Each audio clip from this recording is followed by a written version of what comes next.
Good afternoon, everyone. My name is Vikas Rao, and I'm excited to present our work on rectification of integer arithmetic circuits using computer algebra techniques at this prestigious ICCD conference. So let's say we are given a gate level arithmetic circuit, right? So there are some questions that we want to ask. Let's say, does this circuit actually implement a given specification, right? Of course, as you can see, I've labeled some of the gates as faulty. For example, F26 and F27 here are supposed to be AND gates, which are marked as XOR gates, right? So there are various techniques which can perform verification, and it can tell whether a circuit is faulty or not, right? Let's say verification deems that the circuit is faulty. So can I rectify this circuit? Right? So what I mean by rectify is, can I change functions at some of the nodes here in the circuit such that when patched, the patched circuit matches the specification, right? So if I, of course, trivially, you can always resynthesize the whole output bits, and the implementation will match specification, right? So can I do it at internal nets, right? Okay, if I pick some of the internal nets, or let's say internal nets are given to me, does there exist a rectification at these internal nets, right? And if there exists, what kind of function can I implement there? Right. So for example, if I pick these two nets R3 and R3 where the faults were introduced, so the idea is to introduce a black box here and put some kind of logic here, synthesize a logic there, and the path circuit should match the specification. Right.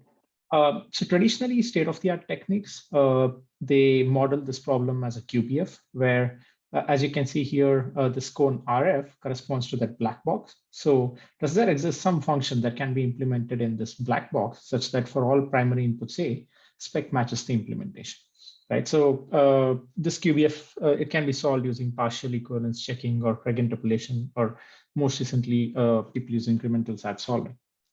However, these techniques are infeasible for arithmetic circuits. Right?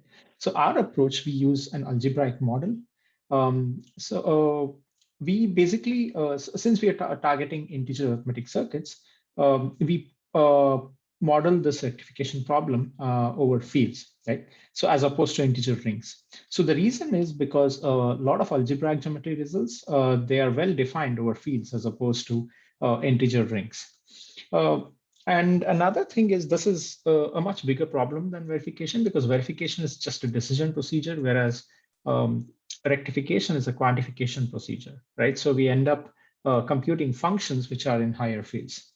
So, however, we are interested in the zero sets, or what we call as variety of these polynomials, in order to compute onset, offset, or a DC set of a function. Right. So let me quickly give you an example, right? So when we compute functions, we end up with functions which look like this f here, right? As you can see, it consists of some fractional coefficients or integer coefficients, right? So, however, we are interested in a function which looks like fsynth, which has coefficients only in 0 and 1.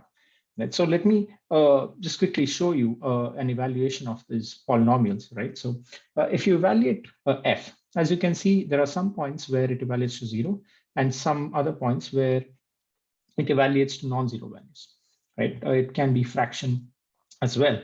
Whereas fsynth has all the zeros of f, but wherever f evaluates to non-zero values, fsynth evaluates to 1, right? So this is a logic which can be synthesized since it evaluates to only to 0 and 1, right? So this was one of the biggest challenges in terms of in our approach on how to go from functions which look like f to fsynth, right? So let me quickly go through the flow of our work, right? So let's say we are given the specification for an integer arithmetic multiplier. Right here, SI is a 2n-bit output and AI and BI are n-bit inputs, right? So we, given a circuit, we model the gates as polynomials. So for example, if you look at this OR gate, right, U equals V or W. So we write it down as a polynomial, U equals V plus W minus VW, and so on. So we can similarly write it for other gates as well. Right? So once we have this set of polynomials, these set of polynomials construct something called as an ideal. Okay, so J here represents the set of all these polynomials, F1 to Fs. In this case, all these gates here in the circuit, they form something called as an ideal. And another ideal that we are interested in is the ideal of vanishing polynomials. This basically holds the idempotency of the circuit, right? So basically, the nets and variables in the circuit can only take values 0 or 1, right? So this ideal j plus j0 we say represents the function implemented by the circuit. So the next step is to perform a rectification check. So let's say using a heuristic, or we are given some internal nets where the rectification has to be performed, right? So let's pick nets R3 and RR3. So we assign 0, 0 to these two nets. We remove everything in the cone of influence. We assign a 0, 0. And the ideal, which is formed in this case, J1, right? We perform what is known as polynomial division. So we take the specification polynomial and reduce it using this ideal, and we generate a remainder M1. So similarly, we assign 0, 1, 1, 0, and 1, 1, and we generate 4 different remainders, right? So mathematically, this is what it looks like. So as you can see, there are 4 remainders here, rem1, rem2, rem3, and rem4, right? So with integer coefficients, of course, right? So we say that rectification is possible if and only if the product of these remainders reduced by J0 gives us a 0. Okay. So if it's 0, then we say that these targets admit rectification. Now to compute, once it's proved that rectification is feasible, the next step is to compute rectification functions. So the first approach is basically using a greedy approach. So here, the variety or the zeros of polynomial rem1 corresponds to offset of R3 and offset of RR3, the two targets that we picked, right? So similarly, variety of rem2 or the zeros of rem2 corresponds to offset of R3 and onset of RR3. So in this first approach, we basically greedily resolve the DC points towards the offset of the function and assign it to onset only when it is necessary, right? And we assign an order and we do this. So similarly, a second way to compute function is where we compute subset of DC points, where we look for pairwise intersection of DC points across these targets R3 and RR3. And we give this DC set and the exclusive onset and offset to a logic synthesis tool to perform logic optimization. So this is the overall approach. So we are given a specification F and implementation, which is modeled as polynomials F1 to Fs, and we're given a set of targets.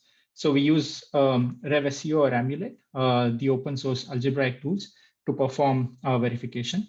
Then we use Singular to perform rectification check. And we have an in-house tool, Singular, which uses Singular and Python to perform these intersections of varieties of remainders to compute the functions. And we use ABC and sys for logic optimization. That's all. Thank you.